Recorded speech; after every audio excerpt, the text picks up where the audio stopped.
Hey, Sarah Richardson here, talking to you today about prenuptial agreements. What they are, what's included in one, and what we probably wouldn't put into one. So first, a prenuptial agreement, or a prenup, is just a document that you and your future spouse execute before you walk down the aisle that contains a full and complete understanding of what your current financial circumstances are and what you want to see happen in the unfortunate circumstance that the marriage ends in a divorce or separation. And so the prenup is going to include a complete listing of your current assets, so all real property, houses, other land, vehicles, boats, bank accounts, retirement accounts, any kind of asset of any value that you own, and also your debts and all sources of income that you have and that you may expect in the future. The more thorough this is, the better, because we want both spouses to know exactly what they're getting into by entering this agreement. And so your prenuptial agreement is going to include the understanding of, okay, let's say we have to get divorced. How are we going to divide everything? Oftentimes it's simple, such as each of us is just going to keep what we brought into marriage. We don't plan on having any jointly titled property, so we're each just going to keep whatever's in our name. It can be more complicated or creative. It could say maybe if we get divorced because one spouse committed adultery, then we're going to divide up all of our marital property with the bad spouse, the one that committed adultery, getting 40% and the innocent spouse getting 60%. Or let's say we just get divorced because we just don't get along anymore. Okay, well, we're just going to split things 50-50. It can be really creative, and we can talk in a lot more detail about that based on your individual case.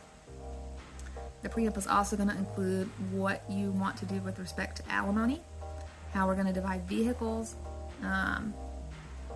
but it's not going to include what we're doing with custody. If you have kids or think you might have kids, it's tempting sometimes to put in the prenuptial agreement, hey, if we get divorced, we're going to share 50-50 custody. The court's not going to be bound by that. You can try to put it in there, but ultimately that's not going to be a binding provision that the court enforces. The court retains the right to enforce what parenting plan they think is in the child's best interest, and they're not going to follow necessarily what you and your soon-to-be spouse thought might be in some future child's best interest years down the road. That's just too speculative. They're going to go based off what's going on here and now. And along that vein, child support. The court is not going to enforce a child support amount that you guys set years in advance, most likely.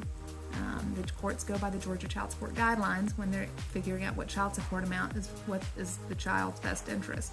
So you can include those things in the agreement. They probably aren't going to have a lot of impact ultimately. So we don't typically include those at all in our agreements. So that's kind of an overview of what would be included, what we would not include.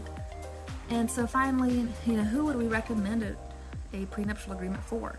Really anyone. I would say most often we see folks that this is maybe a later in life marriage or a second marriage, and they've already accumulated a lot of their own wealth and assets, and they don't want to jeopardize those by entering a new marriage. And so it's a really great tool, a prenuptial agreement, to make sure that you're safe, to make sure that your current assets and debts and the things you bring into the marriage are protected, and that you're not liable for your future spouse's assets and debts either.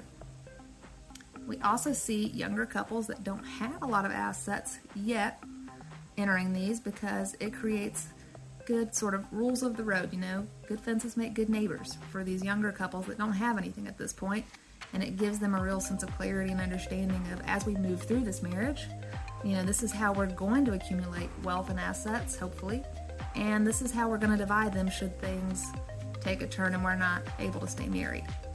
So really anybody can enter a prenuptial agreement, and we're happy to talk more about those with you based on your individual circumstances, so feel free to reach out.